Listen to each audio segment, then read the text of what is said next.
48ஆம் அதிகாரம்.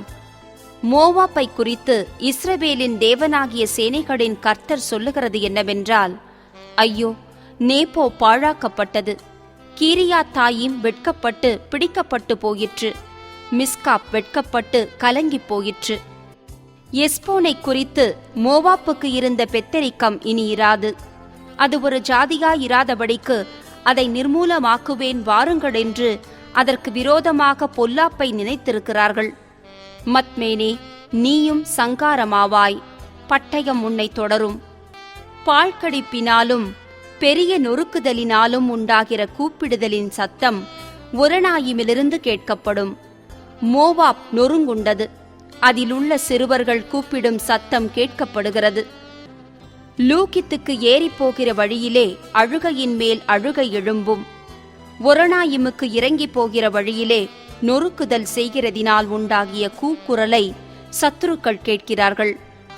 உங்கள் பிராணன் தப்ப ஓடிப்போங்கள், வனாந்தரத்திலுள்ள கரளையாய் போன செடியைப் போலிருப்பீர்கள். நீ உன் சம்பத்தையும் உன் பொக்கிஷங்களையும் நம்புகிறபடியினாலே நீயும் பிடிக்கப்படுவாய். அப்பொழுது கேமோஷ் சிறையாக்கப்பட்டு போம், அதன் ஆசாரியரும் பிரபுக்களும் ஏகமாய் சிறைப்பட்டு போவார்கள். பாழாக்குகிறவன் எல்லா பட்டணங்களின் மேலும் வருவான், ஒரு பட்டணமும் தப்பிப்போவதில்லை. பள்ளத்தாக்குகளும் கெட்டுப்போகும், சமனான பூமியும் அழிக்கப்படும் என்று கர்த்தர் சொன்னார். மோவாப்புக்குச் செட்டைகளை கொடுங்கள், அது பறந்து போகட்டும், அதன் பட்டணங்கள் குடிகளில்லாமல் பாழாய்ப்போகும். கர்த்தருடைய வேலையை அசதியாய்ச் செய்கிறவன் சபிக்கப்பட்டவன். இரத்தம் சிந்தாதபடிக்கு தன் பட்டயத்தை அடக்கிக் கொள்ளுகிறவன் சபிக்கப்பட்டவன். மோவாப் தன் சிறுவயது முதல் சுகமாய் வாழ்ந்தது. அது ஒரு பாத்திரத்திலிருந்து மறு பாத்திரத்தில் வார்க்கப்படாமலும் அதன் வண்டல்களின் மேல் அசையாமலும் இருந்தது. அது சிறையிருப்புக்கு போனதில்லை, ஆதலால் அதன் ருசி அதில் நிலைத்திருந்தது, அதன் வாசனை வேறுபடவில்லை. ஆகையால் இதோ நாட்கள் வருமென்று கர்த்தர் சொல்லுகிறார்.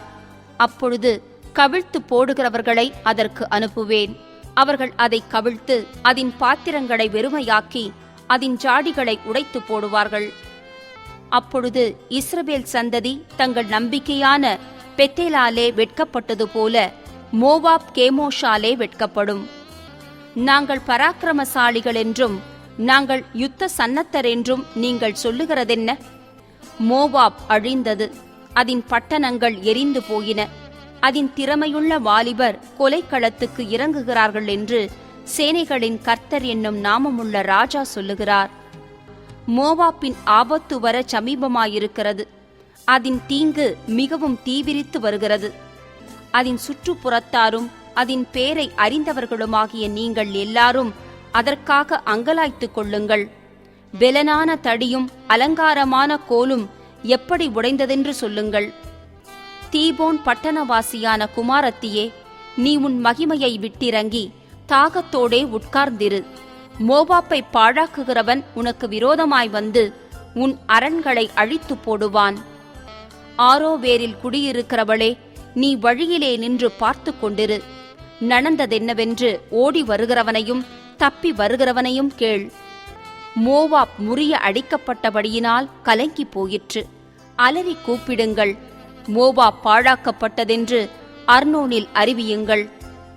சமனான பூமியாகிய ஓலோனின் மேலும் யாத்சாவின் மேலும் மேப்காத்தின் மேலும் தீபோனின் மேலும் நேபோவின் மேலும் பெத்திப்லாத்தாயிமின் மேலும் கீரியாத்தாயிமின் மேலும் பேத்கமூலின் மேலும் பெத்மெயோனின் மேலும் கீரியோத்தின் மேலும் போஸ்ராவின் மேலும் மோவாப் தேசத்திலே தூரத்திலும் சமீபத்திலும் இருக்கிற எல்லா பட்டணங்களின் மேலும் நியாய தீர்ப்பு வரும். மோவாப்பின் கொம்பு வெட்டுண்டது, அவன் புயம் முறிக்கப்பட்டது என்று கர்த்தர் சொல்லுகிறார். அவனை வெறிகொள்ளச் செய்யுங்கள். கர்த்தருக்கு விரோதமாய் பெருமை பாராட்டினான். மோவாப் தான் வாந்தி பண்ணி அதிலே புரளுவான், அவன் பரியாசத்துக்கிடமாவான். இஸ்ரவேல் உனக்கு பரியாசமாயிருந்தான் அல்லவோ? அவன் திருடருக்குள் கண்டுபிடிக்கப்பட்டானோ? நீ அவனை குறித்து பேசுகிற போதெல்லாம் தலையை துலுக்குகிறாயே. மோவாப் தேசத்தின் குடிகளே, நீங்கள் பட்டணங்களை விட்டு போய் கன்மலையில் தங்கி குகையின் வாய் ஓரங்களில் கூடு கட்டுகிற புறாவுக்கு ஒப்பாயிருங்கள். அவன் மெத்த பெருமைக்காரன். மோவாப்பின் பெருமையையும் அவன் மேட்டிமையையும் அவன் அகந்தையையும் அவன் பெத்தரிக்கத்தையும் அவன் இருதயத்தின் மேட்டிமையையும் குறித்து கேட்டேன். அவன் மூர்க்கத்தை நான் அறிவேன் என்று கர்த்தர் சொல்லுகிறார். அப்படியாகாது, அவன் வீம்பு செல்லாது என்கிறார். ஆகையால் மோவாப்பின் நிமித்தம் நான் அலறி, மோவாப் தேசம் அனைத்து நிமித்தமும் கூக்குரலிடுவேன். கீராரேஷ் மனுஷரி நிமித்தம் பெருமூச்சு விடப்படும். சிப்மா ஊரின் திராட்சச் செடியே, யாசேருக்காக நான் அழுதது போல உனக்காகவும் அழுவேன். உன் கொடிகள் கடலை கடந்து போகிற, அவைகள் யாசேர் கடல் மட்டும் போய் எட்டின. பாழாக்குகிறவன் உன் வசந்த காலத்து பழங்களின் மேலும் உன் திராட்சப்பழ அறுப்பின் மேலும் விழுந்தான். பயிர் வெளியிலும் மோவாப் தேசத்திலுமிருந்து சந்தோஷமும் களிப்பும் நீங்கி போயிற்று. திராட்சரசம் ஆலைகளிலிருந்து பொழிகிறதை ஓயப் பண்ணினேன். ஆலையை மிதிக்கிறவர்களின் பாடல் இல்லை, அது ஆரவாரமே அல்லாமல் ஆலை மிதிக்கும் பாடல் அல்ல. எஸ்போன் துவக்கி எலையாலே மட்டும் யாக்காஸ் வரைக்கும் உண்டாகும் கூக்குரலின் நிமித்தம் அவர்கள் 3 வயது கடாரியைப் போல் சோவார் துவக்கி ஒரணாயிம் மட்டும் சத்தமிடுவார்கள். நிம்ரீமின் ஜலங்களும் வற்றிப்போகும். மோவாப் தேசத்து மேடைகளில் பலியிடுகிறவனையும் தன் தேவர்களுக்கு தூபம் காட்டுகிறவனையும் ஓயப் பண்ணுவேன் என்று கர்த்தர் சொல்லுகிறார். ஆகையால் மோவாப்பி நிமித்தம் என் இருதயம் நாகசுரம் போல் துயரமாய் துடிக்கும். கீராரேஸ் மனுஷரி நிமித்தமும் என் இருதயம் நாகசுரம் போல் துயரமாய் துணிக்கும். அவர்கள் சம்பாதித்த ஐசுவரியம் அழிந்து போகிறபடியினால் அப்படி துணிக்கும். தலைகள் எல்லாம் மொட்டையிடப்பட்டும் தாடிகள் எல்லாம் கத்தரிக்கப்பட்டும் இருக்கும். கைகளிலெல்லாம் கீறுதல்களும் அறைகளில் ரட்டுடுப்பும் உண்டு. மோவாப்பின் சகல வீடுகளின் மேலும் அதன் தெருக்களிலேயும் ஏக புலம்பல் உண்டாகும். ஒருவரும் விரும்பப்படாத பாத்திரம் போல மோவாப்பை உடைத்து போட்டேன் என்று கர்த்தர் சொல்லுகிறார். மோவாப் எவ்வளவாய் முறிந்து போயிற்றென்று அலறுகிறார்கள். அது முதுகை காட்டி எவ்வளவாய் வெட்கப்படும். இப்படி மோவாப் தன் சுற்றுப்புறத்தார் அனைவருக்கும் பரியாசமும் திகைப்புமாயிருக்கும். இதோ, ஒருவன் கழுகை போல் பறந்து வந்து மோவாப்பின் மேல் தன் செட்டைகளை விரிப்பான். கீரியோத் பிடிக்கப்படும், கோட்டைகள் கைவசமாகும். அந்நாளிலே மோவாப்பின் பராக்கிரமசாலிகளுடைய இருதயம் பிரசவ வேதனைப்படுகிற ஸ்திரீயின் இருதயம் போல இருக்கும். மோவாப் கர்த்தருக்கு விரோதமாய் பெருமை பாராட்டினபடியால் அது ஒரு ஜனமாயிராதபடிக்கு அழிக்கப்படும். மோவாப் தேசத்தின் குடியானவனே, திகிலும் படுகுழியும் கண்ணியும் உன்மேல் வரும் என்று கர்த்தர் சொல்லுகிறார். திகிலுக்கு விலக ஓடுகிறவன் படுகுழியிலே விழுவான். படுகுழியிலிருந்து ஏறுகிறவனோ கண்ணியிலே பிடிபடுவான். அவர்கள் விசாரிக்கப்படும் வருஷத்தை அதின்மேல், அதாவது மோவாப்பின் மேல் வரப்பண்ணுவேன் என்று கர்த்தர் சொல்லுகிறார். வல்லடிக்கு தப்ப ஓடிப்போகிறவர்கள் எஸ்போனின் நிழலில் தரித்து நின்றார்கள். ஆனாலும் நெருப்பு எஸ்போனிலும் அக்கினி ஜுவாலை சீகோன் நடுவிலுமிருந்து புறப்பட்டு மோவாப் தேசத்தின் எல்லைகளையும் கலகஞ்செய்கிறவர்களின் உச்சந்தலையையும் பட்சிக்கும். மோவாப்பே, உனக்கு ஐயோ! கேமோஷ் விக்கிரகத்தை அடுத்த ஜனம் அழியும். உன் குமாரரும் சிறைப்பிடிக்கப்படுகிறார்கள், உன் குமாரத்திகளும் சிறைப்பிடிக்கப்பட்டு போகிறார்கள். ஆனாலும் கடைசி நாட்களில் மோவாப்பின் சிறையிருப்பை திருப்புவேன் என்று கர்த்தர் சொல்லுகிறார். மோவாப்பின் மேல் வரும் நியாய தீர்ப்பின் செய்தி இத்தோடே முடிந்தது. 49ஆம் அதிகாரம். அம்மோன் புத்திரரை குறித்து கர்த்தர் சொல்லுகிறது என்னவென்றால், இஸ்ரவேலுக்கு குமாரர் இல்லையோ, அவனுக்கு சுதந்திரவாளி இல்லையோ, அவர்கள் ராஜா காத் தேசத்தை சுதந்தரித்துக் கொண்டு அதின் ஜனம் இவன் பட்டணங்களில் குடியிருப்பானேன்? ஆகையால் இதோ நாட்கள் வருமென்று கர்த்தர் சொல்லுகிறார். அப்பொழுது அம்மோன் புத்திரரின் பட்டணமாகிய ரப்பாவிலே யுத்தத்தின் ஆர்ப்பரிப்பை கேட்க பண்ணுவேன். அது பாழான மண் மேடாகும். அதற்கடுத்த ஊர்களும் அக்கினியால் சுட்டெரிக்கப்படும். ஆனாலும் இஸ்ரவேல் தன் தேசத்தை சுதந்தரித்துக் கொண்டவர்களின் தேசத்தை சுதந்தரித்துக் கொள்ளும் என்று கர்த்தர் சொல்லுகிறார். எஸ்போனே, அலறு! ஆயி பாழாக்கப்பட்டது. ரப்பாவின் குமாரத்திகளே, ஓலமிடுங்கள்! இரட்டை உடுத்திக் கொண்டு புலம்பி வேலிகளில் சுற்றித் திரியுங்கள். அவர்கள் ராஜா அதன் ஆசாரியர்களோடும் அதன் பிரபுக்களோடும் கூட சிறைப்பட்டு போவான். எனக்கு விரோதமாய் வருகிறவன் யார் என்று சொல்லி உன் செல்வத்தை நம்பின சீர்கெட்ட குமாரத்தியே, நீ பள்ளத்தாக்குகளை பற்றி பெருமை பாராட்டுவானேன்? உன் பள்ளத்தாக்கு கரைந்து போகிறது. இதோ உன் சுற்றுப்புறத்தார் எல்லாராலும் உன்மேல் திகிலை வரப்பண்ணுவேன் என்று சேனைகளின் கர்த்தராகிய ஆண்டவர் சொல்லுகிறார். நீங்கள் அவரவர் தம் தம் முன் இருக்கும் வழியே ஓடத் துரத்தப்படுகிறீர்கள். வலசை வாங்கி ஓடுகிறவர்களை சேர்ப்பார் ஒருவருமில்லை. அதற்கு பின்பு அம்மோன் புத்திரருடைய சிறையிருப்பை திருப்புவேன் என்று கர்த்தர் சொல்லுகிறார். ஏதோமை குறித்து சேனைகளின் கர்த்தர் சொல்லுகிறது என்னவென்றால், தேமானிலே இனி ஞானமில்லையோ? ஆலோசனை விவேகிகளை விட்டு அழிந்ததோ? அவர்களுடைய ஞானம் கெட்டுப்போயிற்றோ? தேடானின் குடிகளே, ஓடுங்கள், முதுகை காட்டுங்கள், பள்ளங்களில் பதுங்குங்கள். ஏசாவை விசாரிக்கும் காலத்தில் அவன் ஆபத்தை அவன்மேல் வரப்பண்ணுவேன். திராட்சப்பழங்களை அறுக்கிறவர்கள் உன்னிடத்திலே வந்தார்களாகில் பின்பறிக்கிறதற்கு கொஞ்சம் வையார்களோ? ராத்திரியில் திருடர் வந்தார்களாகில் தங்களுக்கு போதும் என்கிற மட்டும் கொள்ளையடிப்பார்கள் அல்லவோ? நானோ ஏசாவை வெறுமையாக்கி அவன் ஒளித்து கொள்ளக்கூடாதபடிக்கு அவனுடைய மறைவிடங்களை வெளிப்படுத்தி போடுவேன். அவனுடைய சந்ததியாரும் அவனுடைய சகோதரரும் அவனுடைய அயலாரும் அழிக்கப்படுவார்கள். அவன் இனி ஈரான். திக்கற்றவர்களாய் போகும் உன் பிள்ளைகளை ஒப்புவி. நான் அவர்களை உயிரோடே காப்பாற்றுவேன். உன் விதவைகள் என்னை நம்புவார்களாக. கர்த்தர் சொல்லுகிறது என்னவென்றால், இதோ பாத்திரத்தில் குடிக்க வேண்டுமென்கிற நியாய தீர்ப்புக்கு உள்ளாயிராதவர்கள் அதில் குடித்தார்கள். நீ குற்றமற்ற நீங்களாயிருப்பாயோ? நீ நீங்களாயிராமல் அதில் நிச்சயமாய் குடிப்பாய். போஸ்ரா பாழும் நிந்தையும் அவாந்தரமும் சாபமுமாக இருக்குமென்றும் அதன் பட்டணங்களெல்லாம் நித்திய வனாந்தரங்களாயிருக்குமென்றும் என்னை கொண்டு ஆணையிட்டேன் என்று கர்த்தர் சொல்லுகிறார். நீங்கள் கூடிக்கொண்டு அதற்கு விரோதமாக வந்து யுத்தம் பண்ணுகிறதற்கு எழும்புங்கள் என்று சொல்ல ஜாதிகளிடத்தில் ஸ்தானாபதியை அனுப்புகிற செய்தியை கர்த்தரிடத்திலே கேள்விப்பட்டேன்.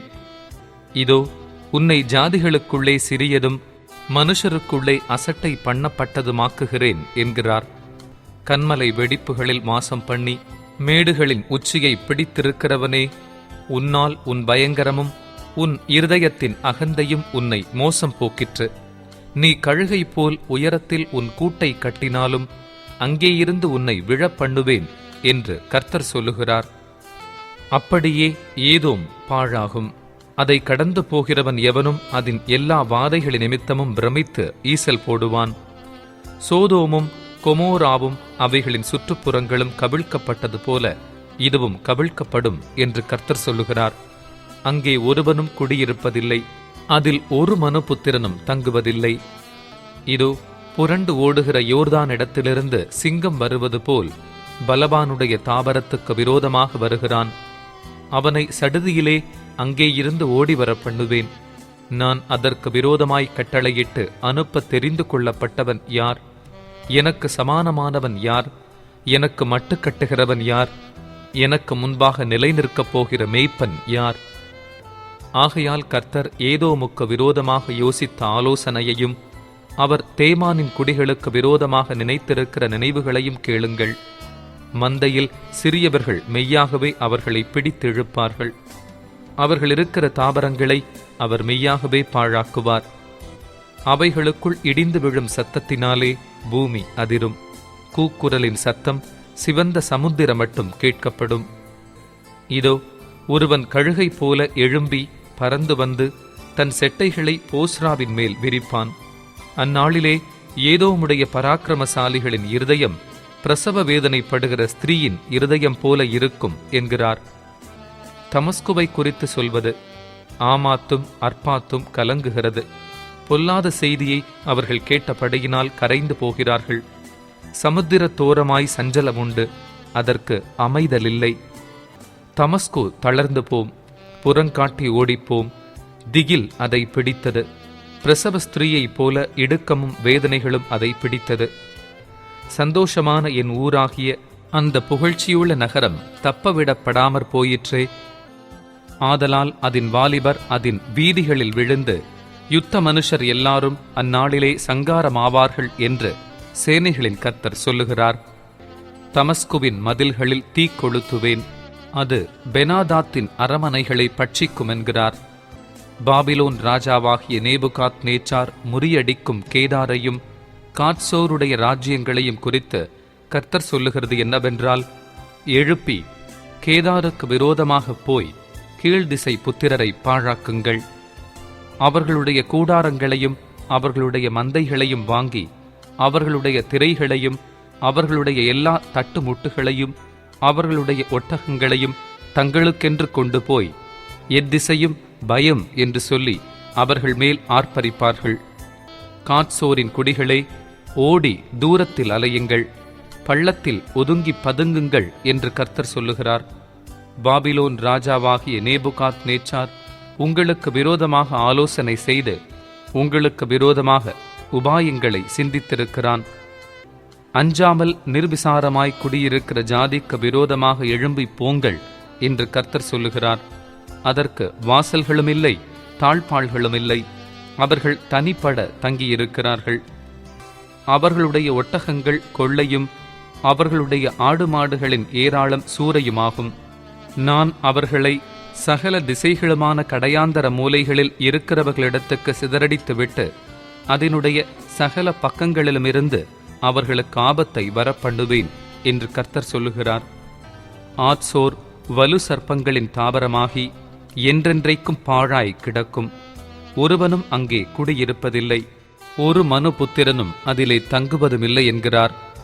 யூதா ராஜாவாகிய சிதேக்கியாவினுடைய ராஜ்யபாரத்தின் துவக்கத்திலே ஏலாமுக்கு விரோதமாக எரேமியா எனும் தீர்க்க தரிசிக்கு உண்டான கர்த்தருடைய வசனம்.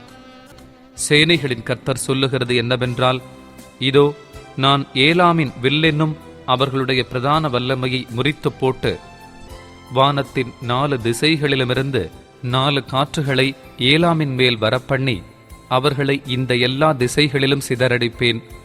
ஏலாம் தேசத்திலிருந்து துரத்துண்டவர்கள் சகல ஜாதிகளிலும் சிதறப்படுவார்கள். நான் ஏலாமியரை அவர்கள் சத்துருக்களுக்கு முன்பாகவும் அவர்கள் பிராணனை வாங்க தேடுகிறவர்களுக்கு முன்பாகவும் கலங்க பண்ணி என் கோபத்தின் உக்கிரமாகிய தீங்கை அவர்கள் மேல் வரப்பண்ணுவேன் என்று கர்த்தர் சொல்லுகிறார். நான் அவர்களை நிர்மூலமாக்கும் மட்டும் பட்டயத்தை அவர்களுக்கு பின்னாக அனுப்பி என் சிங்காசனத்தை ஏலாமிலே வைத்து அங்கே இருந்து ராஜாவையும் பிரபுக்களையும் அழித்து போடுவேன் என்று கர்த்தர் சொல்லுகிறார். ஆனாலும் கடைசி நாட்களிலே நான் ஏலாமின் சிறையிருப்பை திருப்புவேன் என்று கர்த்தர் சொல்லுகிறார். 50ஆம் அதிகாரம். கர்த்தர் தீர்க்கதரிசியாகிய எரேமியாவை கொண்டு பாபிலோனுக்கும் கல்தேயர் தேசத்துக்கும் விரோதமாக உரைத்த வசனம். பாபிலோன் பிடிபட்டது, பேல் வெட்கப்பட்டது, மெரோதாக் நொறுங்குண்டது, அதனுடைய சிலைகள் லட்சையடைந்தது, அதனுடைய விக்கிரகங்கள் நொறுங்கிப் போயின என்று ஜாதிகளுக்குள்ளே அறிவித்து பிரசித்தம் பண்ணுங்கள். இதை மறைக்காமல் கொடியேற்றி விளம்பரம் பண்ணுங்கள். அதற்கு விரோதமாய் வடக்கே இருந்து ஒரு ஜாதி வந்து அதன் தேசத்தை பாழாக்கி போடும். அதிலே குடியிருப்பாரில்லை, மனுஷரோடே மிருகங்களும் ஓடிப்போய்விடும். அந்நாட்களிலும் அக்காலத்திலும் இஸ்ரவேல் புத்திரர் வருவார்கள். அவர்களும் யூதா புத்திரரும் ஏகமாய் அழுது நடந்து வந்து தங்கள் தேவனாகிய கர்த்தரை தேடுவார்கள் என்று கர்த்தர் சொல்லுகிறார்.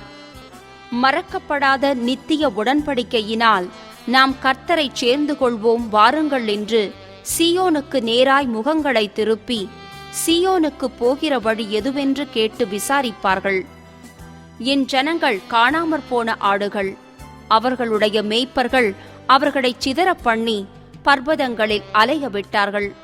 ஒரு மலையிலிருந்து மறுமலைக்கு போனார்கள், தங்கள் தொழுவத்தை மறந்துவிட்டார்கள். அவர்களை கண்டுபிடித்தவர்கள் எல்லாரும் அவர்களை பட்சித்தார்கள். அவர்களுடைய சத்துருக்கள் எங்கள் மேல் குற்றமில்லை, அவர்கள் நீதியின் வாசஸ்தலத்திலே கர்த்தருக்கு விரோதமாக தங்கள் பிதாக்கள் நம்பின கர்த்தருக்கு விரோதமாகவே பாவம் செய்தார்கள் என்றார்கள். பாபிலோனின் நடுவிலிருந்தோடி கல்தேயரின் தேசத்தை விட்டு புறப்பட்டு மந்தையின் முன்னடக்கும் கடாக்கடை போல் இருங்கள். இதோ நான் பாபிலோனுக்கு விரோதமாக வடதேசத்தில் இருக்கும் பெரிய ஜாதிகளின் கூட்டத்தை எழுப்பி அதை வரப்பண்ணுவேன். அவர்கள் அதற்கு விரோதமாக ஆயத்தம் பண்ணுவார்கள். அங்கே இருந்து வருகிறவர்களால் அது பிடிக்கப்படும். அவர்களுடைய அம்புகள் சாமர்த்தியமுள்ள பராக்கிரமசாலியின் அம்புகளைப் போல் இருக்கும். அவைகள் விருதாவாய் திரும்புவதில்லை. கல்தேயா கொள்ளையாகும். அதை கொள்ளையிடுகிறவர்கள் எல்லாரும் பரிபூரணமடைவார்கள் என்று கர்த்தர் சொல்லுகிறார். என் சுதந்திரத்தை கொள்ளையிட்ட நீங்கள் சந்தோஷித்தீர்களே, களி கூர்ந்தீர்களே. புல்மேய்ந்து கொடுத்த கடாரியைப் போல் பூரித்து வலிய ரிஷபம் போல் முக்காரம் போடுகிறீர்களே. உங்கள் தாய் மிகவும் வெட்கி உங்களை பெற்றவள் நாணமடைவாள். இதோ அவள் ஜாதிகளுக்குள்ளே கடைசியாவதுமன்றி வனாந்தரமும் வறட்சியும் அந்தரவெளியுமாவாள். கர்த்தரின் கோபத்தினாலே அது குடியற்றதும் பெரும் பாழுமாயிருக்கும். பாபிலோனை கடந்து போகிற எவனும் அதன் எல்லா வாதைகளின் நிமித்தமும் பிரமித்து ஈசல் போடுவான். நீங்கள் எல்லாரும் பாபிலோனுக்கு விரோதமாய் சுற்றிலும் அணிவகுத்து நின்று வில்லை நாணேற்றி அதின்மேல் அம்புகளை எய்யுங்கள். அம்பு செலவை பாராதேயுங்கள். அது கர்த்தருக்கு விரோதமாய் பாவம் செய்தது. அதற்கு விரோதமாய் சுற்றிலும் ஆர்ப்பரியுங்கள். அது தன்னை கையளித்தது. அதன் அஸ்திபாரங்கள் விழுந்தது. அதன் மதில்கள் இடிக்கப்பட்டது. இது கர்த்தர் வாங்கும் பழி. அதனிடத்தில் பழி வாங்குங்கள். அது செய்தது போலவே நீங்களும் அதற்கு செய்யுங்கள். விதை விதைக்கிறவனையும் அறுப்பு காலத்தில் அரிவாளை பிடிக்கிறவனையும் பாபிலோனில் இராதபடி சங்காரம் பண்ணுங்கள். கொல்லுகிற பட்டயத்துக்கு தப்ப அவரவர் தங்கள் ஜனத்தண்டைக்கு திரும்பிக் கொண்டு அவரவர் தங்கள் தேசத்துக்கு ஓடிப்போவார்கள். இஸ்ரவேல் தெரிப்பட்டு போன ஆடு. சிங்கங்கள் அதை துரத்தின. முதலில் அசீரியா ராஜா அதை பட்சித்தான். கடைசியில் பாபிலோன் ராஜாவாகிய இந்த நேபுகாத் நேச்சார் அதன் எலும்புகளை முறித்தான். ஆகையால் இஸ்ரவேலின் தேவனாகிய சேனைகளின் கர்த்தர் சொல்லுகிறது என்னவென்றால், இதோ நான் அசீரியா ராஜாவை தண்டித்தது போல் பாபிலோன் ராஜாவையும் அவன் தேசத்தையும் தண்டித்து இஸ்ரவேலை அதன் வாசஸ்தலத்துக்கு திரும்பி வர பண்ணுவேன். அப்பொழுது அது கர்மேலிலும் பாசானிலும் மேயும். எப்பிராயீமின் மலைகளிலும் கீலேயாத்திலும் அதன் ஆத்துமா திருப்தியாகும். அந்நாட்களிலும் அக்காலத்திலும் இஸ்ரவேலின் அக்கிரமம் தேடப்பட்டாலும் அது காணாதிருக்கும். யூதாவின் பாவங்கள் தேடப்பட்டாலும் அவைகள் கிடையாதிருக்கும். நான் மீதியாக வைக்கிறவர்களுக்கு மன்னிப்பேன் என்று கர்த்தர் சொல்லுகிறார். மிரத்தாயீம் தேசத்துக்கு விரோதமாகவும் பேக்கோடு குடிகளுக்கு விரோதமாகவும் நீ போய் அவர்களை துரத்தி யாவையும் பாழாக்கிச் சங்காரம் பண்ணி நான் உனக்கு கட்டளையிட்டபடியெல்லாம் செய் என்று கர்த்தர் சொல்லுகிறார். தேசத்திலே யுத்தத்தின் சத்தமும் மகா சங்காரமும் உண்டு. சர்வ பூமியின் சம்மட்டி எப்படி முறித்து உடைக்கப்பட்டது! ஜாதிகளுக்குள்ளே பாபிலோன் எப்படி பாழாய்ப் போயிற்று! பாபிலோனே, உனக்கு கண்ணியை வைத்தேன். நீ அதை அறியாமல் அதிலே சிக்குண்டு போனாய். நீ அகப்பட்டும் பிடிபட்டும் போனாய். நீ கர்த்தரோடே யுத்தங்கலந்தாயே. கர்த்தர் தம்முடைய ஆயுதசாலையை திறந்து தம்முடைய சினத்தின் அஸ்திராயுதங்களை எடுத்து கொண்டு வந்தார். இது கல்தேயர் தேசத்திலே சேனைகளின் கர்த்தராகிய ஆண்டவர் செய்கிற கிரியை. கடையாந்தரத்திலிருந்து அதற்கு விரோதமாக வந்து அதன் களஞ்சியங்களை திறந்து குவியல் குவியலாக குவித்து அதில் ஒன்றும் மீதியாகாதபடிக்கு அதை முற்றிலும் அழித்து போடுங்கள். அதன் காளைகளை எல்லாம் வெட்டுங்கள். அவைகள் கொலைக்களம் சேரக் கடவது. ஐயோ, அவர்கள் விசாரிக்கப்படும் நாள் வந்ததே. நம்முடைய தேவன் பழிவாங்கினதை, அவர் தமது ஆலயத்துக்காக பழிவாங்கினதையே சீயோனிலே அறிவிக்கும்படிக்கு பாபிலோன் தேசத்திலிருந்து தப்பியோடி வந்தவர்களின் சத்தம் கேட்கப்படும். பாபிலோனுக்கு விரோதமாய் வரும்படி வில் வீரரை அழையுங்கள். வில் வளைக்கிறவர்களே, நீங்கள் எல்லாரும் அதற்கு விரோதமாய் சுற்றிலும் பாளையமிறங்குங்கள். ஒருவரையும் தப்ப விடாதிருங்கள். அதன் கிரியைக்குத் தக்க பலனை அதற்கு சரி கட்டுங்கள். அது செய்ததின்படியெல்லாம் அதற்கு செய்யுங்கள். அது இஸ்ரவேலின் பரிசுத்தராகிய கர்த்தருக்கு விரோதமாக இடும்பு செய்தது. ஆகையால் அதன் வாலிபர் அதன் வீதிகளில் விழுவார்கள். அதன் யுத்த வீரர் எல்லாரும் அந்நாளிலே சங்காரமாவார்கள் என்று கர்த்தர் சொல்லுகிறார். இதோ, இடும்புள்ளவனே, நான் உனக்கு விரோதமாக வருகிறேன் என்று சேனைகளின் கர்த்தராகிய ஆண்டவர் சொல்லுகிறார். நான் உன்னை விசாரிக்கும் காலமாகிய உன்னுடைய நாள் வந்தது. இடும்புள்ளவன் இடறி விழுவான், அவனை எடுத்து நிறுத்துவாரில்லை. நான் அவனுடைய பட்டணங்களில் அக்கினியை கொளுத்துவேன், அது அவன் சுற்றுப்புறத்தார் எல்லாரையும் பட்சிக்கும்.